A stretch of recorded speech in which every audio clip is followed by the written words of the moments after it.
Abhishek Jha, okay, अब Abhishek Jha JDU की तरफ से बोलेंगे। अभिषेक झा, अभिषेक ये फर्जी है क्या ये वोटर आईडी तेजस्वी का? पहले आप ही बताइए, आप तो विरोधी हैं उनके, तो आपने जरूर अपना इन्वेस्टिगेशन किया होगा कि 2 कहां से आए उनके पास।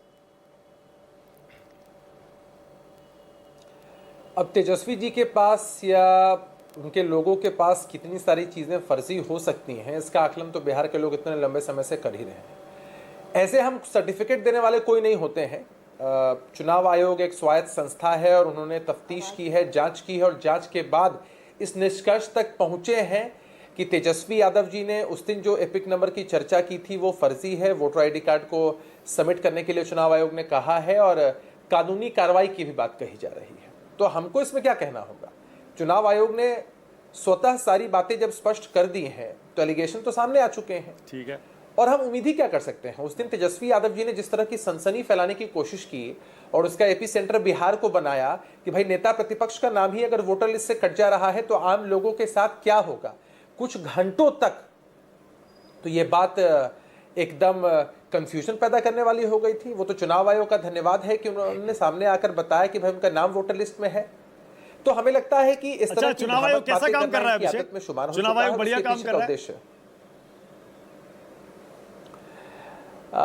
हमने जो तफ्तीश अभी तक की है, जो फीडबैक अपने वर्कर से लिया है, जो भी बातें हमको दिखी हैं, उसमें हमको लग रहा है कि चुनाव आयोग की तरफ से कहीं भी बायसनेस नहीं है।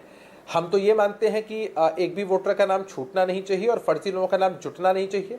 हम ये भी सवाल पूछना चाहते हैं आपके माध्यम से अपने विपक्ष के साथियों से कि भाई आप इतनी आपत्ति दर्ज कराते हैं सदन के अंदर मीडिया के माध्यम से, लेकिन चुनाव आयोग ने जब ड्राफ्ट पब्लिकेशन बिहार में किया है और 2 अगस्त से लेकर 30 अगस्त तक का समय है, तो आज की तारीख तक कोई कंप्लेन क्यों नहीं दर्ज की गई? मतलब जल्दबाजी नहीं की रही ना चुनाव आयोग ने। आप ये इशारा कर रहे हैं कि ये 1 महीने 2 महीने का जो टाइम है, 3 महीने का, ये बिल्कुल अप्रोप्रिएट है, उचित है, पर्याप्त है।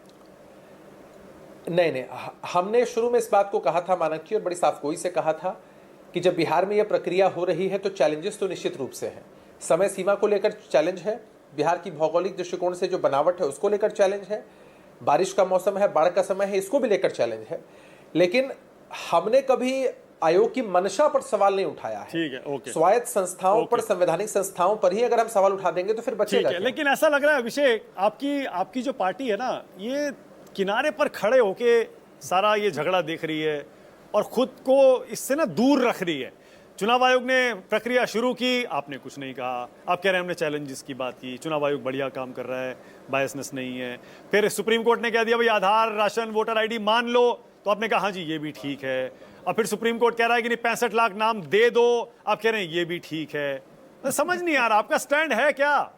ऐसा यार सही हो रहा है, गलत हो रहा है, गड़बड़ियां जमीन पर हो रही हैं, नहीं हो रही हैं, आधार लेना चाहिए, नहीं लेना चाहिए, बहुत अच्छा 65 लाख नाम देने चाहिए ब्रेकअप में या नहीं देने चाहिए?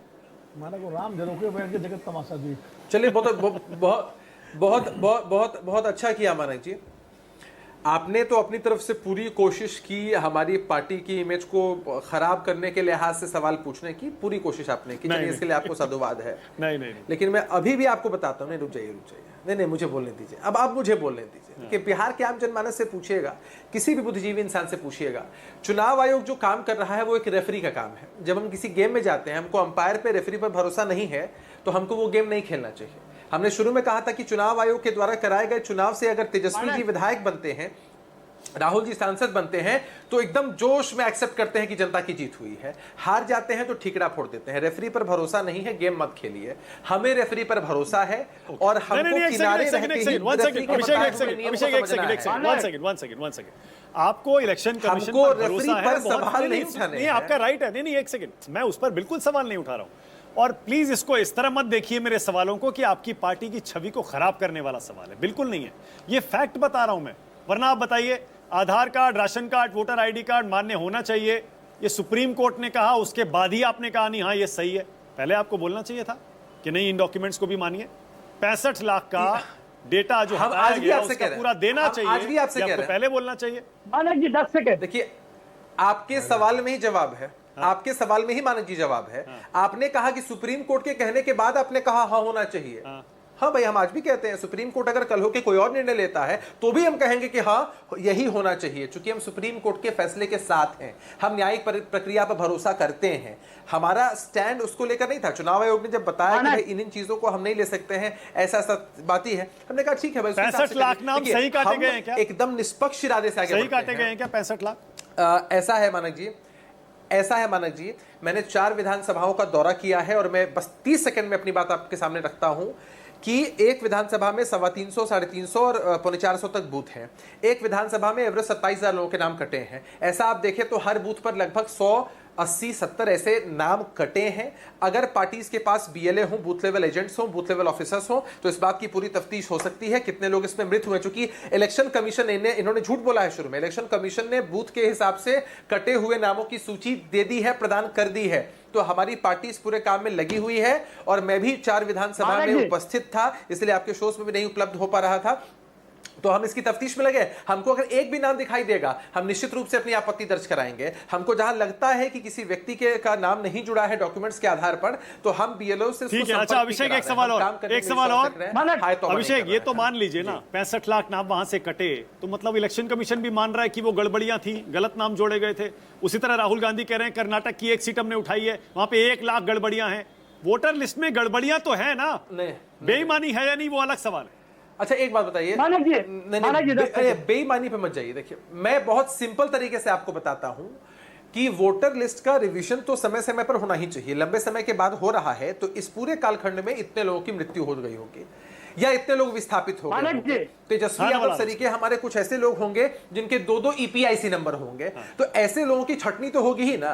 तो इस छटनी में ये कहां दिख रहा है? अगर मृत लोग का नाम हट जाता है, अरे मृत लोग आकर के तो वोट नहीं दे देंगे, जो विस्थापित हो गए हैं वो भी तो वोट नहीं दे देंगे। हाँ, ऐसे लोग जिनका नाम 2 बार दर्ज है वो इसका गलत फायदा उठा सकते हैं। हम इस बात के समर्थन में नहीं है। और खुद तेजस्वी यादव जी का नाम 2 बार एक ही बार दीघा विधानसभा क्षेत्र में था। तो हम ऐसा मानते हैं कि 65 लाख नाम अगर कटे हैं।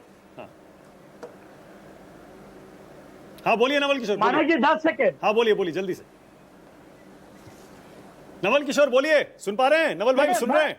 हाँ बोलिए। नहीं, मैं ये पूछ रहा हूँ कि ये जो 2025 जनवरी के बाद जो 22 लोग अचानक गायब हो गए, इसका मतलब है कि जो काम चुनाव आयोग सालों भर करता है, एडिशन, डिलीशन, शिफ्टिंग, ये सारा काम सालों भर करता है। इसका मतलब है कि चुनाव आयोग कोई काम ही नहीं कर रहा था। जो काम 1 महीना में कर रहा है, जो काम 6 महीना में किया उसमें 2 लाख मिले, और जो काम 1 महीना। ठीक है, ओके, बहुत बढ़िया सवाल है। प्रदीप बताइए, 22 लाख जो डिसीज लोग हैं, जो मृत हैं, 20 साल बाद उनके नाम क्यों हटाए जा रहे हैं? रिवीजन समरी में वो नाम क्यों नहीं हटाए गए? मानक जी, पहली बात तो हर एसआईआर का कंपैरिजन पिछले एसआईआर से होता है, समरी रिवीजन का समरी रिवीजन से होता है। पहली चीज, एक सेकेंड, आपके शो पे एक बहुत ही डिवियस प्लान रचा गया। क्या कहा गया विनोद जी द्वारा कि जो चुनाव आयोग की शक्तियां हैं उसको आप हटा दो और जाके सुप्रीम कोर्ट को दे, सुप्रीम कोर्ट उस कमेटी के अंदर संज्ञान करेगा और फिर वो जो वर्डिक्ट देगा उसको माना जाएगा। कल ये कहेंगे जो सुप्रीम कोर्ट के ऊपर आरोप लगाए तो सुप्रीम कोर्ट के अलावा एक 3rd एक्स्ट्रा कॉन्स्टिट्यूशनल बॉडी बना दो, वो जो करेगा उसको सुप्रीम कोर्ट को मानना होगा। क्या देश ने कमिटेड जुडिशरी कांग्रेस के समय नहीं देखी? और अभी सुप्रीम कोर्ट ने क्या ऑर्डर दिया था, ऑब्जर्वेशन दी थी राहुल गांधी के पिटीशन के ऊपर, जब पूछा गया कि चीन जो है 2000 किलोमीटर जमीन ले ली। क्या उसके बाद प्रियंका वाड्रा ने कहा सुप्रीम कोर्ट कौन होता है हमको बताने वाला, हम देशभक्त हैं कि नहीं है? क्या सुप्रीम कोर्ट की ऑब्जर्वेशन को माना गया? राम मंदिर के ऊपर सुप्रीम कोर्ट ने वर्डिक्ट दी। क्या था राहुल गांधी के लोगों का स्टेटमेंट कि अगर हम सत्ता के अंदर आएंगे तो वर्डिक्ट को ओवरटर्न कर देंगे। राजीव गांधी के समय सुप्रीम कोर्ट ने क्या वर्डिक्ट दी थी शाहबानो केस के अंदर, और राजीव गांधी ने ओवरटर्न नहीं करी थी। मेरी पॉइंट है, मेरा 10 सेकंड का पॉइंट है, फिर नॉट मोर देन 10 सेकंड दोनों के बीच में। आप मुझे एक बार बता दीजिए कि राहुल गांधी के इतने भी आरोप कोई भी कोर्ट ऑफ लॉ के अंदर हुए। बॉम्बे हाईकोर्ट ने पूरी महाराष्ट्र की पिटीशन डिसमिस कर दी, उसके बाद भी राहुल गांधी बोल रहे महाराष्ट्र के आरोप। Exactly the point Vinod ji is making.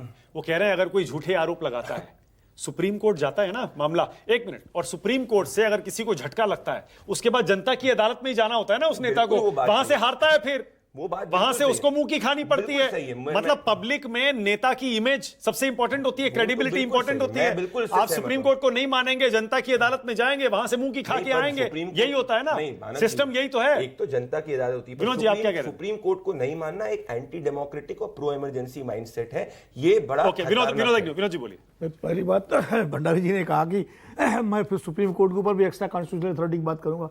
मैं इतना मूर्ख तो नहीं हूं। इस देश में सबसे बड़ी कॉन्स्टिट्यूशनल अथॉरिटी डिसीजन मेकिंग में, संविधान की व्याख्या में सुप्रीम कोर्ट है, किसी भी कानून की व्याख्या में, हर मामले में। इसलिए उसके ऊपर कौन बात करेगा? तो इसलिए ये तो मतलब इनकी एक काइट फ्लाइंग है कि विनोद जी इसके आगे मांग कर नहीं देंगे। विनोद जी, लेकिन मैं- एक चीज है, मान लीजिए किसी जज पर कोई आरोप लगता है तो वो संसद में जाता है ना, नहीं जज संसद है ना उसके वो ऊपर। आरोप जज पे लगता है भ्रष्टाचार वही मैं वगैरह कह रहा हूं, का, हाँ। वो तो अलग चीज है। लेकिन अगर कोई मैटर है, विवाद है, कोई जांच है, सुप्रीम कोर्ट ने क्या इसकी मॉनिटरिंग जांच नहीं की थी क्या 2G की?